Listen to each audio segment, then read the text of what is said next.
Hi friends, ನಿಮ್ಮೆಲ್ಲರಿಗೂ ಕೂಡ ನಿಮ್ಮದೇ ಆಗಿರ್ತಕ್ಕಂಥ ಯೂಟ್ಯೂಬ್ ಚಾನಲ್ ಸ್ಟಡಿ ವಿತ್ ಪರಶುರಾಮ್ಗೆ ಸ್ವಾಗತ ಅಂತ ಹೇಳ್ತಾ 6ನೇ ತರಗತಿ ಸಮಾಜ ವಿಜ್ಞಾನದಲ್ಲಿ SA2 ಪರೀಕ್ಷೆ 1-4-2026ಕ್ಕೆ ನಡೀತಾ ಇದೆ.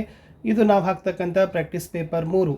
ಇದನ್ನು ನಾವು DSCRT ಅವರ ಒಂದು ಅಂಕ ಹಂಚಿಕೆ ಬ್ಲೂ ಪ್ರಿಂಟ್ ಮೇಲೇ ನಾವೇನು ಮಾಡಿದ್ದೀವಿ ಅಂದರೆ ಸಿದ್ಧಪಡಿಸಿದ್ದೀವಿ. ತುಂಬ ಮೋಸ್ಟ್ ಇಂಪಾರ್ಟೆಂಟ್ ಪ್ರಶ್ನೆಗಳಿದ್ದಾವೆ. ಇಲ್ಲಿಯವರೆಗೆ ಹಾಕಿರ್ತಕ್ಕಂಥ ಎಲ್ಲ ವಿಡಿಯೋಗಳ ಲಿಂಕನ್ನು ನಾನು ಡಿಸ್ಕ್ರಿಪ್ಷನ್ ಬಾಕ್ಸ್ನಲ್ಲಿ ಕೊಡ್ತೀನಿ. ಸೊ ಮತ್ತು ನೀವುಗಳು ಕೂಡ ಹೋಗಿ ಚೆಕ್ಔಟ್ ಮಾಡ್ಕೊಂಡು ನೋಡಿ ಅಂತ ಹೇಳ್ತಾ ಖಂಡಿತವಾಗಿ ಪ್ರಶ್ನೆಗಳು ಇಂಪಾರ್ಟೆಂಟ್ ಇದ್ದಾವೆ. ವಿಡಿಯೋನ ಲೈಕ್, ಶೇರ್ ಮತ್ತು ಸಬ್ಸ್ಕ್ರೈಬ್ ಮಾಡೋದನ್ನು ಮಾತ್ರ ಮರೆಯದಿರಿ ಅಂತ ಹೇಳ್ತಾ ಈ ವಿಡಿಯೋವನ್ನು ಶುರು ಮಾಡೋಣ. ಫಸ್ಟ್ ಕಾಮೆಂಟ್ ಪಕ್ಕ ಹೈಪ್ ಇದೆ. ಸೊ ಕಾಮೆಂಟ್ ಪಕ್ಕ ಹೈಪನ್ನು ಮಾಡಿದರೆ ಖಂಡಿತವಾಗಿ ನಮಗೆ ಏನಾಗ್ತದಪ್ಪ ಅಂದರೆ ಯೂಸ್ ಆಗ್ತದೆ. ಮೊದಲ MCQ ಇತ್ತು, ಮೌರ್ಯ ಸಾಮ್ರಾಜ್ಯ ಈತನಿಂದ ಸ್ಥಾಪನೆಯಾಯಿತು ಅಂತ ಕೇಳಿದರೆ option C Chandragupta Maurya is the right answer. Second one, Alauddin ಖಿಲ್ಜಿಯಿಂದ ದೆಹಲಿಯಲ್ಲಿ ನಿರ್ಮಿಸಲ್ಪಟ್ಟ ಪ್ರಸಿದ್ಧವಾದ ಕೋಟೆ ಯಾವುದು ಅಂತ ಕೇಳಿದ್ದಾರೆ. ಸೊ ಅಲಾವುದ್ದೀನ್ ಖಿಲ್ಜಿ ಈತ ದೆಹಲಿಯಲ್ಲಿ ನಿರ್ಮಿಸಿರ್ತಕ್ಕಂಥ ಒಂದು ಮುಖ್ಯವಾಗಿರ್ತಕ್ಕಂಥ ಕೋಟೆ ಅದು ಸಿರಿ ಕೋಟೆ ಅನ್ನೋದು ಗೊತ್ತಿರಲಿ. ಪ್ರಶ್ನೆ 3, ಯಮುನಾ ನದಿ ದಡದಲ್ಲಿರುವ ತಾಜ್ ಮಹಲ್ ಇರುವ ರಾಜ್ಯ ಯಾವುದು? Uttarakhand, Odisha, Bihar, Uttar Pradesh. Option D Uttar Pradesh is the exactly right answer. So Yamuna ನದಿಯ ದಡದಲ್ಲಿ ತಾಜ್ ಮಹಲ್ ಇದೆ. ಇದಿರ್ತಕ್ಕಂಥ ರಾಜ್ಯನೇ ಉತ್ತರ ಪ್ರದೇಶ. ಕಟ್ಟಿಸಿದವನು ಶಹಜಹಾನ. 4, ಪ್ರಪಂಚದ ಮೇಲ್ಛಾವಣಿ ಎಂದು ಈ ಪ್ರಸ್ಥಭೂಮಿಯನ್ನು ಕರೀತಾರೆ. ಸೊ ಪ್ರಪಂಚದ ಮೇಲ್ಛಾವಣಿ ಅಂತ ಯಾವುದಕ್ಕೆ ಕರೀತಾರೆ?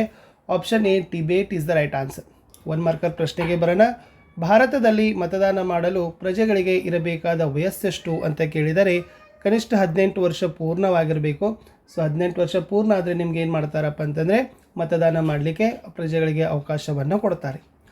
ಪ್ರಶ್ನೆ 6, ಕರ್ನಾಟಕ ಪಶು ಹತ್ಯೆ ಪ್ರತಿಬಂಧಕ ಮತ್ತು ಪಶು ಸಂರಕ್ಷಣಾ ಕಾಯ್ದೆ ಯಾವ ವರ್ಷ ಜಾರಿ ಮಾಡಿದರು?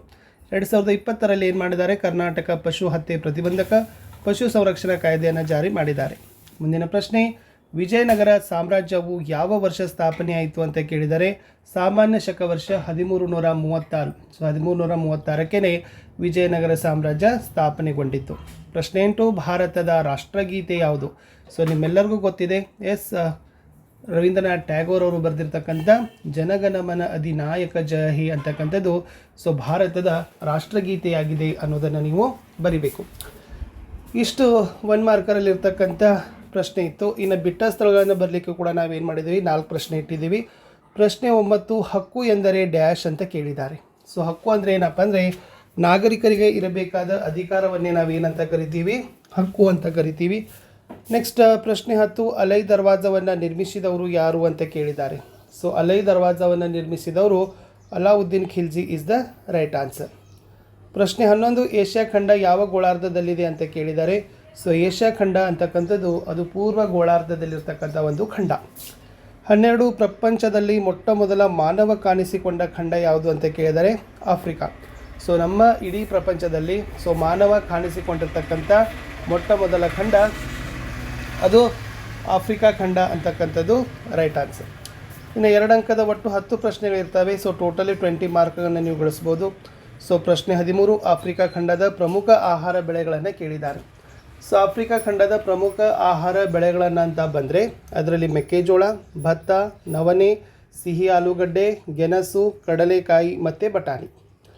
ಪ್ರಶ್ನೆ 14, ಭಾರತದ ಇತಿಹಾಸದಲ್ಲಿ ಆಳ್ವಿಕೆ ಮಾಡಿದ ರಜಪೂತ ಮನೆತನಗಳನ್ನು ತಿಳಿಸ್ರಿ.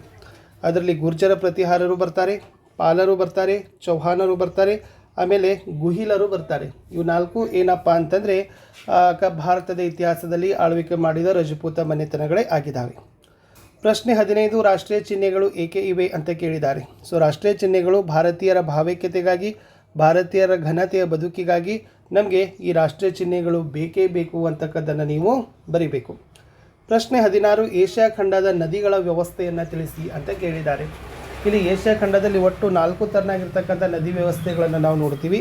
ಹಿಂದೂ ಮಹಾಸಾಗರ ಸೇರುವ ನದಿಗಳು, ಪೆಸಿಫಿಕ್ ಸಾಗರ ಸೇರುವ ನದಿಗಳು, ಆರ್ಕಟಿಕ್ ಸಾಗರ ಸೇರುವ ನದಿಗಳು ಮತ್ತು ಒಳನಾಡಿನ ನದಿಗಳು ಅಂತಕ್ಕಂಥದ್ದು ಎಕ್ಸಾಕ್ಟ್ಲಿ ರೈಟ್ ಆನ್ಸರ್. ಇನ್ನು ದೆಹಲಿ ಸುಲ್ತಾನರ ಕಾಲದಲ್ಲಿದ್ದ ಭಕ್ತಿ ಸಂತರನ್ನ ಹೆಸರಿಸ್ರಿ ಅಂತ ಕೇಳಿದ್ದಾರೆ. ಯಾವೆಲ್ಲ ಭಕ್ತಿ ಸಂತರಿದ್ರಪ್ಪ ಅಂತಂದ್ರೆ ರಾಮಾನಂದರಿದ್ದರು, ಕಬೀರದಾಸರಿದ್ದರು, ರಾಯಿದಾಸರಿದ್ದರು ಮತ್ತು ಮೀರಾಬಾಯಿ ಕೂಡ ಇದ್ದರು. ಇನ್ನು ಚಿಸ್ತಿ ಅನುಯಾಯಿಗಳ 2 ಪ್ರಮುಖ ಲಕ್ಷಣಗಳನ್ನು ಬರೀರಿ ಅಂತ ಕೇಳಿದ್ದಾರೆ. ಇವರು ದೈವಭಕ್ತಿ, ಗುರುಸೇವೆ, ಸನ್ಮಾರ್ಗದಲ್ಲಿ ನಡೀಲಿಕ್ಕೆ ಹೇಳಿದ್ದಾರೆ. ಹಿಂದೂ ಮತ್ತು ಮುಸ್ಲಿಂ ಸಾಮ್ರಾಜ್ಯದ ಬಗ್ಗೆ ಕಾಳಜಿಯನ್ನು ಸಹಿತ ಏನು ಮಾಡಿದ್ರಪ್ಪ ಅಂದರೆ ವಹಿಸಿದ್ರು. ಯಾರು? ಚಿಸ್ತಿ ಅನುಯಾಯಿಗಳು.